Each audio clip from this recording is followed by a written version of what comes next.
The Vindhya and Satpura mountain ranges, along with the Narmada and Tapti rivers, form the natural dividing line between northern and southern India. The vast plateau located to the south of the Vindhyas is known as the Deccan Plateau. Unlike the young fold mountains of the north, the Deccan Plateau is made mainly of volcanic rocks, especially basalt.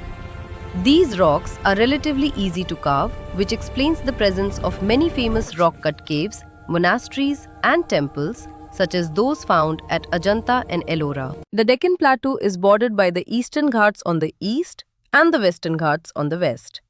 Between the Eastern Ghats and the Bay of Bengal lies the Coromandel coast, while the Western Ghats run parallel to the Arabian Sea. The coastal lands along the western side are known as the Konkan coast up to Goa, the Kanara coast further south, and the Malabar coast at the southern end. Several important mountain passes in the Western Ghats such as Junnar, Kanheri and Karle connected inland regions with western ports and played a key role in ancient trade. Although the Deccan Plateau acted as a bridge between northern and southern India, the dense forest of the Vindhya ranges restricted movement for long periods. This geographical isolation helped preserve the distinct languages, cultures, and traditions of the southern peninsula. At the southern end of the Western Ghats lies the Palghat Pass, an important natural corridor connecting the Kaveri Valley with the Malabar coast. In ancient times, this pass was a vital route for Indo-Roman trade. The Anaimudi Peak is the highest point in the southern peninsula, while Dhodta Beta is another prominent peak in the Western Ghats. The Eastern Ghats are comparatively lower and broken, with several gaps created by rivers flowing eastward into the Bay of Bengal.